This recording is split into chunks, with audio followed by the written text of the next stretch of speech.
একটি ব্যক্তিগত প্রশ্ন করতে চাই। আপনার হাতে কি কোনো তাবিজ আছে? গলায় কি কোনো কবজ পরেন? কখনো কি মনে হয়েছে এটা থাকলে আমি নিরাপদ, এটা থাকলে আমার কোনো অমঙ্গল হবে না? যদি এমন ভেবে থাকেন, তবে আজকের আলোচনা আপনার জন্য। কারণ আজ আমরা এমন একটি সত্য জানব যা হয়তো আপনার বহু বছরের ধারণাকেই বদলে দিতে পারে। বলুন তো, মানুষ যে তাবিজ পরে সে কি কখনো অসুস্থ হয় না? যে কবজ পরে তার জীবনে কি কখনো দুঃখ আসে না? যে গলায় নানান রকম বস্তু ধারণ করে তার কি মৃত্যু আসে না? উত্তর আমরা সকলেই জানি। তবুও মানুষ তাবিজ খোঁজে কেন? কারণ মানুষের সবচেয়ে বড় প্রয়োজন নিরাপত্তা। মনের ভয় দূর করার জন্য মানুষ বাইরের কোনো অবলম্বন খোঁজে। কিন্তু ঈশ্বর কি কখনো বলেছেন, আমাকে ছেড়ে অন্য কিছুর উপর ভরসা করো? আজ আমরা জানব তাবিজ শব্দের প্রকৃত অর্থ কী, কবজ আসলে কি, শাস্ত্র কি বলে, ঠাকুর শ্রী রামকৃষ্ণদেব কি শিখিয়েছেন, মা কি বলেছেন, আর সর্বোচ্চ তাবিজ কবজ কোনটি? শেষ পর্যন্ত থাকুন, কারণ শেষের অংশে যে সত্যটি বলবো তা যদি হৃদয়ে ধারণ করতে পারেন, তবে হয়তো আজ থেকেই আপনার জীবনের ভয় অনেকটাই দূর হবে। একবার নিজের মনকে জিজ্ঞাসা করুন, আমি কেন তাবিজ চাই? অসুখের ভয়, অভাবের ভয়, শত্রুর ভয়, অজানা ভবিষ্যতের ভয়। এই ভয়গুলোই মানুষকে এমন কিছু আঁকড়ে ধরতে শেখায় যা তাকে মানসিক ভরসা দেয়। মন যখন দুর্বল হয় তখন সে কোনো না কোনো বাহ্যিক আশ্রয় খোঁজে। কিন্তু একটি বিষয় লক্ষ্য করুন, যদি সত্যিই কোনো বস্তু আমাদের সমস্ত বিপদ দূর করতে পারত, তবে পৃথিবীতে কোনো সাধক, কোনো ভক্ত, কোনো মহাপুরুষের জীবনে কখনো কষ্ট আসতো না। তবু আমরা দেখি ভগবান শ্রী রামচন্দ্রদেব বনবাসে গিয়েছিলেন। শ্রীকৃষ্ণ অসংখ্য দুঃখ সহ্য করেছিলেন। পাণ্ডবরা অসীম কষ্ট ভোগ করেছেন। তাহলে ঈশ্বর দুঃখহীন জীবন দেন না, তিনি দুঃখের মধ্যেও শক্তি দেন। এখানেই রয়েছে আসল শিক্ষা। আর ঠিক এই জায়গাতেই অধিকাংশ মানুষ ভুল করে বসেন। তারা ঈশ্বরকে নয়, ঈশ্বরের পরিবর্তে কোনো বস্তুকে আঁকড়ে ধরেন। কিন্তু শাস্ত্র কি এই শিক্ষাই দেয়? চলুন একটি প্রাচীন কাহিনীর মাধ্যমে তা জানি। শ্রীমদ্ ভাগবত মহাপুরাণের এক অত্যন্ত তাৎপর্যপূর্ণ ঘটনা। একসময় দেবরাজ ইন্দ্র নিজের অহংকারের কারণে গুরু বৃহস্পতিকে যথাযথ অসম্মান করেননি। গুরু অপমানিত হয়ে চলে গেলেন। গুরুহীন হয়ে পড়ল দেব সমাজ। আর সেই সুযোগে অসুররা দেবলোক আক্রমণ করল। একের পর এক যুদ্ধে দেবতারা পরাজিত হতে লাগলেন। দেবরাজ ইন্দ্র বুঝলেন, শুধু অস্ত্র শক্তি বা সেনাবাহিনী দিয়ে সবসময় জয়লাভ করা যায় না। ঈশ্বরের কৃপা ছাড়া প্রকৃত রক্ষা অসম্ভব। তখন দেবতারা ব্রহ্মার শরণাপন্ন হলেন। ব্রহ্মা তাদের বললেন, ত্বষ্টার পুত্র ঋষি বিশ্বরূপের কাছে যাও। তিনি তোমাদের এমন এক রক্ষার উপায় জানাবেন যা বাহ্যিক শক্তির চেয়েও মহান। দেবতারা বিশ্বরূপের কাছে গেলেন। ঋষি বিশ্বরূপ তাদের শিখিয়ে দিলেন নারায়ণ কবচ। কিন্তু লক্ষ্য করুন, এটি কোনো ধাতুর তৈরি কবচ ছিল না, কোনো তাবিজ ছিল না, কোনো অলৌকিক বস্তুও ছিল না। এটি ছিল ভগবান নারায়ণের প্রতি সম্পূর্ণ আত্মসমর্পণ, তার নাম, তার মন্ত্র এবং তার স্মরণে নিজেকে আচ্ছাদিত করার এক আধ্যাত্মিক সাধনা। ঋষি বিশ্বরূপ বললেন, জীবনের প্রতিটি অঙ্গ, প্রতিটি দিক, প্রতিটি মুহূর্ত ভগবান নারায়ণের স্মরণে সমর্পণ করো। তিনিই প্রকৃত রক্ষাকর্তা। ইন্দ্র সেই নারায়ণ কবচ ধারণ করলেন, অর্থাৎ ভগবানের ওপর অটল বিশ্বাস স্থাপন করলেন, তার নাম স্মরণ করলেন এবং ঈশ্বরের কৃপায় শক্তি অর্জন করলেন। তারপর হলো আবার যুদ্ধ। এবার ইন্দ্রের মনে ভয় ছিল না, কারণ তার ভরসা কোনো বাহ্যিক বস্তুর উপর নয়, স্বয়ং ভগবানের উপর। অবশেষে দেবতারা বিজয় লাভ করলেন। এই কাহিনীর শিক্ষা কি জানেন? শাস্ত্র আমাদের শেখায় না যে একটি বস্তু গলায় পড়লেই সমস্ত বিপদ দূর হয়ে যাবে। শেখায় সর্বশ্রেষ্ঠ কবচ হল ঈশ্বরের নাম, ঈশ্বরের স্মরণ এবং তার শরণাগতি। তাই যদি কেউ প্রশ্ন করেন সর্বোচ্চ তাবিজ বা কবচ কোনটি, তবে পুরাণের উত্তর হবে, যে হৃদয়ে সর্বদা ভগবানের নাম জাগ্রত থাকে সেই হৃদয়েই সর্বোচ্চ কবচে আবৃত। তাহলে এখন প্রশ্ন হলো, শাস্ত্র যখন বলে ঈশ্বরের নামই সর্বশ্রেষ্ঠ কবচ, তখন আমাদের প্রিয় ঠাকুর শ্রীরামকৃষ্ণদেব এই বিষয়ে কি শিক্ষা দিয়েছিলেন? ঠাকুর বলতেন, ঈশ্বরের নামে বিশ্বাস করো, তার নামেই সব হয়। আবার তিনি বলতেন, যে ঈশ্বরকে ধরে থাকে ঈশ্বর তাকে কখনো ত্যাগ করেন না। এই কথার অর্থ কি জানেন? ঠাকুর কখনো মানুষকে ভয়ের মধ্যে বাঁচতে শেখাননি, তিনি শিখিয়েছেন ঈশ্বরকে ভালোবাসতে। ভেবে দেখুন, যে সন্তান তার মায়ের হাত শক্ত করে ধরে থাকে, সে কি পথ চলতে চলতে প্রতিটি মুহূর্তে ভয় পায়? না, কারণ সে জানে মা আছেন। ঠিক তেমনি যে মানুষ ঈশ্বরকে আঁকড়ে ধরে তার জীবনেও দুঃখ আসে, বিপদ আসে, রোগ আসে, কিন্তু তার অন্তর ভেঙে পড়ে না। এটাই ঈশ্বরের কৃপা।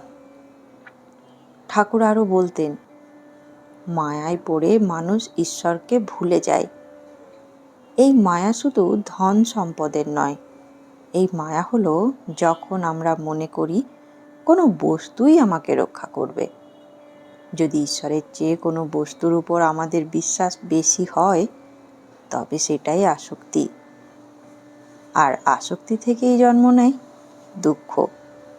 তাই ঠাকুরের শিক্ষা স্পষ্ট, তাবিজ থাক বা না থাক, কিন্তু হৃদয়ে যেন সর্বদা ঈশ্বরের নাম থাকে, কারণ নামহীন জীবন ভয় পায়, আর নামময় জীবন নির্ভর হয়ে ওঠে। এবার দেখা যাক শ্রীমদ্ ভগবদ্ গীতায় আমাদের কি শিক্ষা দিয়েছে। শ্রীকৃষ্ণ অর্জুনকে বলেছেন, সব রকম ভরসা ও আশ্রয় ছেড়ে একমাত্র আমার শরণ নাও, আমি তোমাকে সব পাপ ও ভয় থেকে মুক্ত করব। তুমি শোক করো না। দেখুন, ভগবান বলেননি অমুক বস্তু ধারণ করো, তিনি বলেছেন আমার শরণ নাও। আবার নবম অধ্যায়ে ভগবান বলেছেন, যারা একাগ্র চিত্তে সর্বদা আমার স্মরণ করে এবং আমার উপাসনা করে, তাদের যা প্রয়োজন তা আমি নিজেই রক্ষা করি এবং যা নেই তা এনেও দিই। এই শ্লোকের মধ্যে লুকিয়ে আছে এক অসীম আশ্বাস। আমরা যতই নিজের নিরাপত্তা নিজের হাতে রাখতে চাই, শেষ পর্যন্ত প্রকৃত রক্ষাকর্তা একমাত্র ঈশ্বরই। চলুন এবার শুনব আমাদের সকলের স্নেহময়ী জননী মা সারদা দেবীর বাণী। মা বলতেন, ভয় কি? সর্বদা জেনে রাখবে তোমাদের পেছনে একজন আছেন। এই একটি বাক্য কত মানুষের জীবনে আলো জ্বালিয়েছে। মা বলেননি ভয় পেয়ে তাবিজ খোঁজো, তিনি বলেছেন মনে রেখো তোমাদের পেছনে একজন আছেন। সেই একজন আর কেউ নয়, স্বয়ং ঈশ্বর। যখন মন ভেঙে যাবে, যখন মনে হবে কেউ নেই, তখন চোখ বন্ধ করে বলুন, ঠাকুর আমি তোমার, তুমি আমার। দেখবেন মনের ভেতরে এক অপূর্ব শান্তি নেমে আসবে। এই শান্তিটাই হলো ঈশ্বরের কৃপা। তাহলে জীবনের প্রকৃত রক্ষা কবচ লাভ করার জন্য কি করবেন? আসুন জানি। প্রথম উপায়, প্রতিদিন ভক্তি ভরে ঈশ্বরের নাম জপ করুন। নামই অন্তরের সর্বশ্রেষ্ঠ রক্ষা কবচ। দ্বিতীয়, যে কোনো কাজ শুরু করার আগে অন্তর থেকে প্রার্থনা করুন, হে প্রভু, আজ সারাদিন তুমি আমার সঙ্গে থেকো। তৃতীয়, তাবিজ বা কোনো বস্তু থাকলেও কখনো তাকে ঈশ্বরের চেয়ে বড় মনে করবেন না। বিশ্বাস রাখুন কেবল তার কৃপায়। চতুর্থ, সৎ জীবনযাপন করুন। সত্য, দয়া, ক্ষমা ও সততা, এই চারটি গুণ মানুষের চারপাশে অদৃশ্য রক্ষা বল সৃষ্টি করে। পঞ্চম, প্রতিদিন অন্তত 5 মিনিট ঠাকুর, মা ও স্বামীজির বাণী পড়ুন। যত ঈশ্বর চিন্তা বাড়বে তত ভয় কমবে, মন দৃঢ় হবে। বন্ধুগণ, আজকের আলোচনা শেষ করার আগে আর একবার নিজের হৃদয়কে একটি প্রশ্ন করুন, আমরা কি সত্যি তাবিজ চাই, নাকি আমরা চাই নিরাপত্তা? আমরা কি সত্যি কবচ খুঁজি, নাকি আমরা চাই এমন একজনকে যাকে ধরে থাকলে জীবনের সমস্ত ঝড়ের মধ্যেও ভেঙে পড়তে হবে না? ভেবে দেখুন, একটি তাবিজ কি আমাদের আয়ু বাড়াতে পারে? একটি কবচ কি মৃত্যুকে থামিয়ে দিতে পারে? একটি সুতা কি আমাদের সমস্ত কর্মফল মুছে দিতে পারে? যদি তাই হতো, তবে এই পৃথিবীতে কোনো ভক্ত, কোনো সাধু, কোনো ঋষি, কোনো মহাপুরুষের জীবনে কখনো দুঃখ আসতো না। কিন্তু আমরা তো দেখি ভগবান শ্রী রামচন্দ্র বনবাসে গেছেন, পাণ্ডবরা অসংখ্য কষ্ট সহ্য করেছেন, অসংখ্য সাধক অভাবের মধ্যে থেকেও ঈশ্বরকে লাভ করেছেন। শাস্ত্র কখনো ভয়ের ব্যবসা শেখায় না, শাস্ত্র শেখায় ভরসার পথ। আজ আমরা শ্রীমদ্ ভগবতের নারায়ণ কবচের কাহিনীতে দেখলাম, যেখানে কোথাও বলা হয়নি একটি ধাতুর বস্তুই মানুষকে রক্ষা করবে। সেখানে শেখানো হয়েছে ভগবানকে স্মরণ করো, তার শরণ নাও, তার নামেই নিজেকে আচ্ছাদিত করো। আমরা ঠাকুর শ্রী রামকৃষ্ণের কাছেও জানলাম, ঈশ্বরের নামের ওপর বিশ্বাসই মানুষের সবচেয়ে বড় শক্তি। যে মানুষ ঈশ্বরকে ধরে থাকে, ঈশ্বরও তাকে কখনো ছেড়ে দেন না। শ্রীমদ্ ভগবত গীতা আমাদের আশ্বাস দিয়েছে, একমাত্র আমার শরণ নাও, আমি তোমাকে রক্ষা করব। আর আমাদের সকলের স্নেহময়ী মা সারদা দেবী, তিনি যেন আজও আমাদের কানে কানে বলছেন, ভয় কি, সর্বদা জানবে তোমার একজন মা আছে। এখন একটি বিষয় খুব স্পষ্টভাবে বুঝে নেওয়া দরকার। এই আলোচনার উদ্দেশ্য কখনো কারোর বিশ্বাসে আঘাত করা নয়। অনেকেই পারিবারিক প্রথা, গুরুজনের পরামর্শ বা ব্যক্তিগত বিশ্বাস থেকে তাবিজ বা কবচ ধারণ করেন। সেই বিশ্বাসকে অসম্মান করা আমাদের উদ্দেশ্য নয়।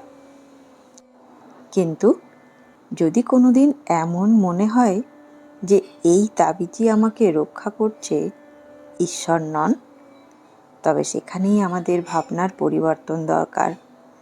কারণ একজন ভক্তের প্রথম ও শেষ ভরসা কোনো বস্তু নয়।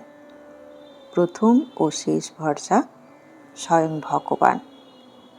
মনে রাখবেন, তাবিজ হাতে থাকতে পারে, কিন্তু হৃদয়ে যদি ঈশ্বর না থাকেন, তবে মন ভয়ে কাঁপবেই। আবার গলায় কোনো তাবিজ না থাকলেও যদি হৃদয় ভগবানের নামে ভরে থাকে, তবে সেই মানুষ কখনো একা নন। বিপদ আসবে, পরীক্ষা আসবে, চোখের জলও আসবে, কিন্তু সেই জল আশাহীনতার জল হবে না। কারণ তিনি জানবেন, আমার ঠাকুর আছেন, আমার মা আছেন, আমার ঈশ্বর আছেন। আজ বাড়ি ফিরে একটি কাজ করবেন। নিজের তাবিজের দিকে নয়, একবার নিজের হৃদয়ের দিকে তাকাবেন। নিজেকে প্রশ্ন করবেন, আমার সবচেয়ে বড় ভরসা কে? যদি উত্তর আসে, আমার ভরসা আমার ঈশ্বর, তবে বিশ্বাস করুন, আপনি ইতিমধ্যেই পৃথিবীর সর্বশ্রেষ্ঠ কবচ ধারণ করেছেন। কারণ ভগবানের নাম এমন এক রক্ষা কবচ, যাকে আগুনে পোড়াতে পারে না, জল ভাসিয়ে দিতেও পারে না, সময় নষ্ট করতে পারে না, মৃত্যুও কেড়ে নিতে পারে না। আজ থেকে তাই ভয়ের নয়, বিশ্বাসের পথ চলুন। সন্দেহর নয়, শরণাগতির পথ চলুন। বস্তুকে নয়, ভগবানকে আঁকড়ে ধরুন। আর প্রতিদিন অন্তত একবার অন্তর থেকে বলুন, হে ঠাকুর, আমি কিছু জানি না, আমি শুধু তোমার উপর ভরসা করতে চাই। তুমি আমার হাতটি ধরে রেখো। আমার মনকে তোমার নামে পূর্ণ করে দাও। আমার জীবনের সর্বশ্রেষ্ঠ তাবিজ যেন তোমার কৃপা হয়, আর সর্বশ্রেষ্ঠ কবচ যেন তোমার নাম হয়। এই প্রার্থনাই হোক আমাদের জীবনের সম্পদ। বন্ধুগণ, আজকের ভিডিওটি শেষ করার আগে আপনাদের কাছে একটি ছোট্ট প্রশ্ন রেখে যেতে চাই। আপনার জীবনের সর্বশ্রেষ্ঠ তাবিজ কি? আপনি কি বিশ্বাস করেন ঈশ্বরের নামই মানুষের প্রকৃত রক্ষা কবচ? নাকি এই বিষয় নিয়ে আপনার অন্য কোনো মত বা অভিজ্ঞতা আছে? নিজস্ব মন্তব্য অবশ্যই কমেন্টে লিখে জানাবেন। আমি আপনাদের প্রতিটি কমেন্ট পড়ি। আপনার একটি উত্তর হয়তো অন্য একজন মানুষের বিশ্বাসকে আরও দৃঢ় করে তুলতে পারে। ধন্যবাদ। ভালো থাকবেন। ভিডিওটি ভালো লাগলে ভিডিওটিকে একটি লাইক, শেয়ার এবং চ্যানেলটিকে সাবস্ক্রাইব করে নেওয়ার অনুরোধ রইল। জয় ঠাকুর, জয় মা, জয় স্বামীজি।